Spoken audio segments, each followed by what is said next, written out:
Want to see what's coming up for your first week in September? Come on in and join me. Let's chat about it.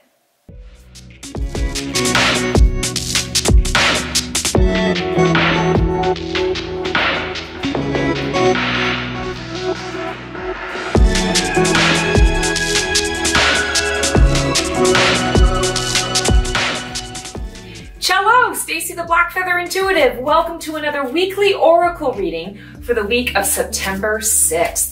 Hoping you guys are all doing super well. Anyone who's back in school, I'm hoping it's going well. Anyone who's who has nothing to do with school, I hope that life is treating you very kindly this week. So let's call in all the archangels, ascended masters, highest guides, creature teachers, light beings, elementals, loved ones in spirit. Come on into this space to give us the clarity and guidance that we need. I want to say to have a great start to our month and to really understand what our direction is. And so this week I am pulling from the Shadowscapes Tarot from Barbara Moore. So let's see what we've got today. Ooh, I love it. 8 of Pentacles. 8 of Pentacles is a card of mastery.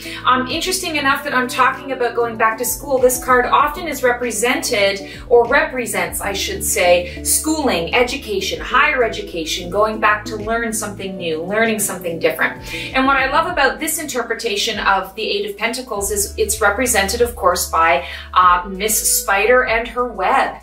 And I feel very much that this week, the message for all of us is it's important to pay attention to how we are moving forward in our creative passions and in our creative endeavors. Now, this can be, you know, people who are actual artists or crafty people. Obviously, you're doing traditionally creative things, but there are also so many other ways to be creative out in the world. And I'm feeling like that's what's really important here. It's creating for creation's sake. When we think about the spider doesn't create the web and then get mad when it gets torn away or, you know, a storm it takes it away. The spider just continues to build its web. And let's say it goes for a night and it builds this beautiful web throughout the night. The web lasts. And then the next night, what is she doing? She's adding to that web, or she's building another web. The web is there for nourishment. The web is there for protection. It is her home in so many ways. And she doesn't get mad about the creativity. She doesn't get overly perfectionistic about it. She's looking for functionality. She's looking at it and saying, how can I create for creation's sake? And the creation is going to fulfill some of my needs. It's going to fulfill needing that home. It's going to fulfill capturing food so that I can, you know, feed myself and feed my young. It serves as a home where I can, you know, birth my little eggs and have, you know, the spiders coming out, which is a little bit creepy crawly for me, but whatever. That's kind of what is coming through here. We want to think about that in terms of how we are going to build our web. So I'm going to say, what's in your web?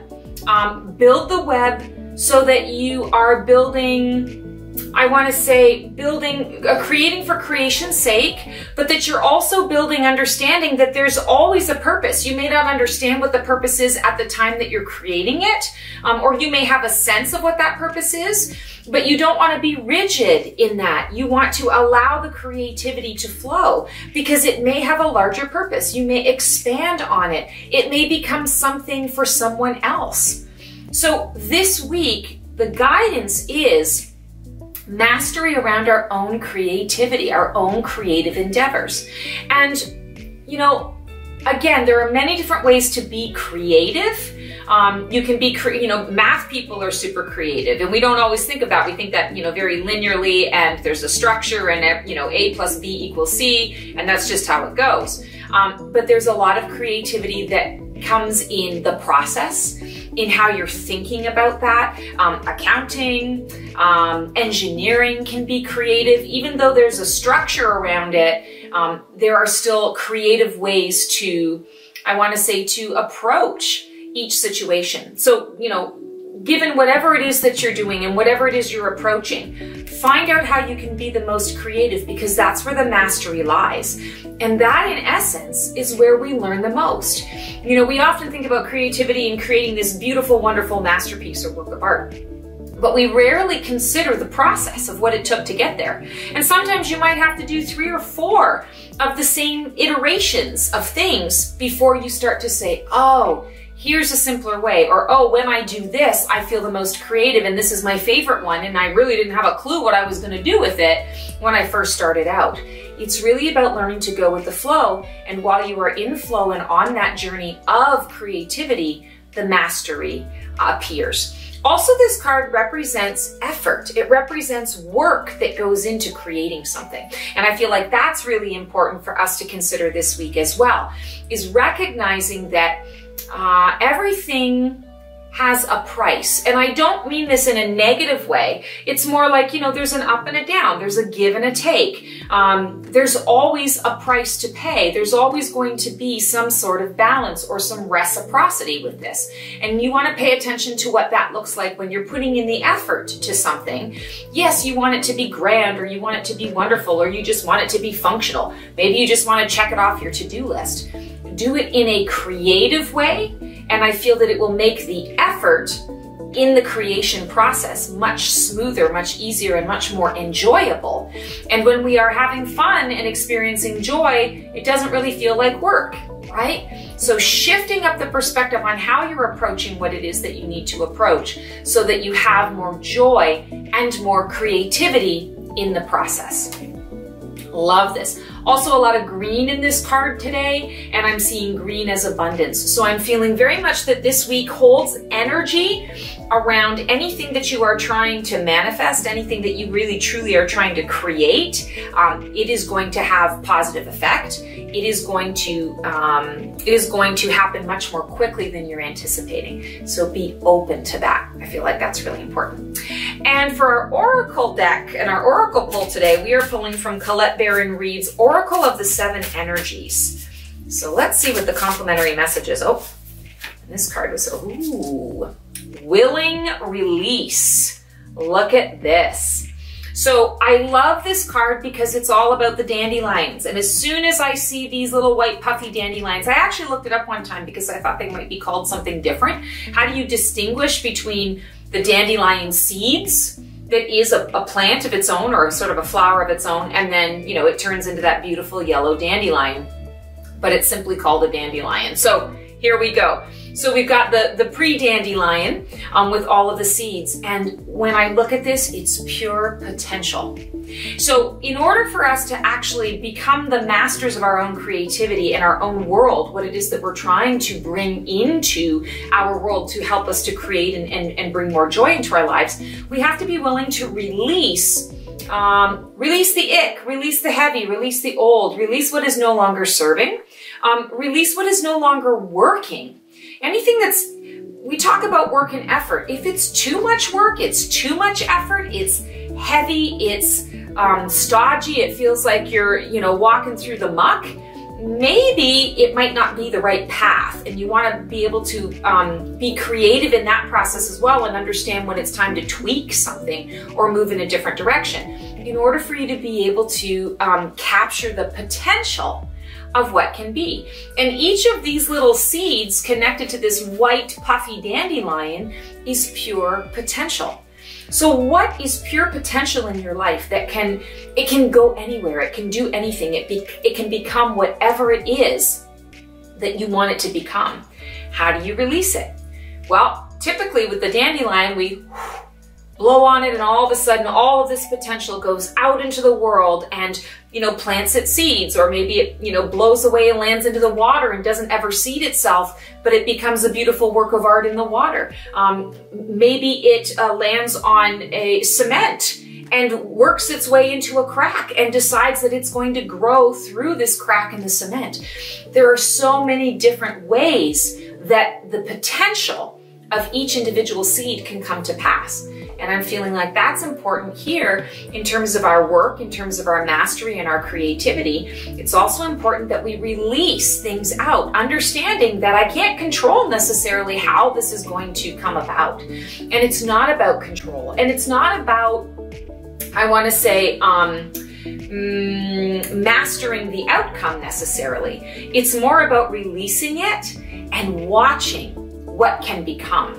You can participate in that. You can make choices. You know, if you see that there is a seed that, you know, kind of starts to develop in the crack in the cement, maybe you observe it, maybe you give it a little bit of water, maybe you put a little soil in there, a little nutrients to help it and watch it grow.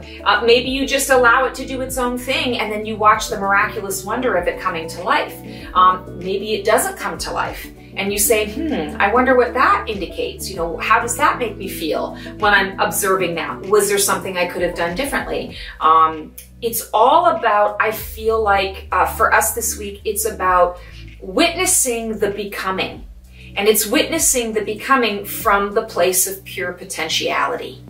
So how can you observe potentiality in your life? How can you release what no longer serves and make room for something that's going to be even better without necessarily knowing what that even better is, and observing and allowing it to come to its own fruition without you having to kind of get in there and control it or dictate it or kind of mess around with it.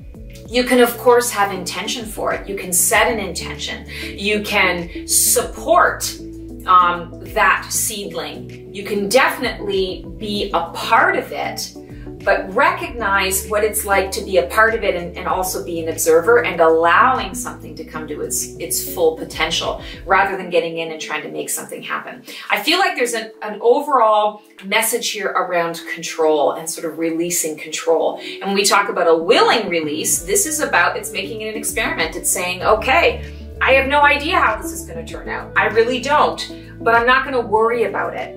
I'm not going to stress about it. Instead, I'm going to observe it.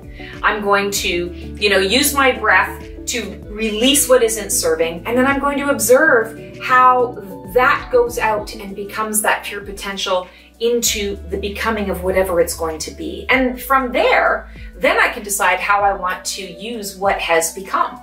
I can decide to learn something from what I have witnessed. So this week is kind of esoteric and a little bit out there, but I feel like that's a good experiment for all of us. And it helps us with our inner observer, you know, being able to observe without having to feel like we have to get in and do. The only thing we're supposed to do is we're supposed to be creative. All right. So our feather for the week, I love it, support. And it's on a green feather. So green, of course, is connected to our heart chakra, our tickers.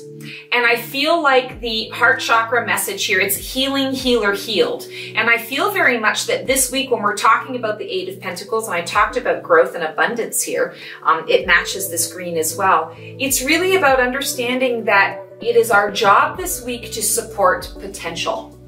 Whether we see that in ourselves or we see it in another, it is our responsibility to support potential. This doesn't mean you have to go in and do something for someone. In fact, like I've said, it's about being the observer in it, observing what's happening. But you can absolutely support by lending a helping hand, by offering that encouraging word, by saying, hey, I see that you're attempting to do this. Have you thought about approaching it in this way? Or I can make a call. I know somebody if you're interested. But no, you know, no harm, no foul if you're not. It's offering support. Whether the support is taken or not is not your responsibility. It's about offering support, being supportive. And this is being supportive from that heart-centered place. Understanding that when I am coming from my heart space, I'm connected to someone else's heart space as well. And that's where that helping urge comes from, because we are all connected and we are all one. So let's support each other in our creativity, in our rise to mastery, our journey through mastery, through a willing release, so that we can see the potential of what it is that we can become. That's our reading for the week, guys. Thank you so much for tuning in. If you like what you see here, please feel free to like, subscribe, and click the bell on my YouTube channel. Every like helps. Would really appreciate it if you could show support in that way, if it's something that you really enjoy. Also, you can check out my my Facebook channel, The Black Feather Intuitive, and my Instagram, also The Black Feather Intuitive. And if I can be of service in any way to you through any kind of reading or session, say you just need a little bit of clarity and guidance guidance on something that's going around for you, you're trying to learn how to release or learn how to capture that potentiality through your creative endeavors, I would love to be of service. You can check out my website, theblackfeatherintuitive.com. I do 30 and 60-minute readings on there. I also have a guidance on the go service that is a single email question. So if you don't have time for a full reading or you just want a quick tune in, it is an email service. You send your question in via email, and within 24 hours or less, I send you back the response. Would love to be of service in any way that I can. Thanks so much, guys. Take care. Have the most amazing week, and we will see you next time.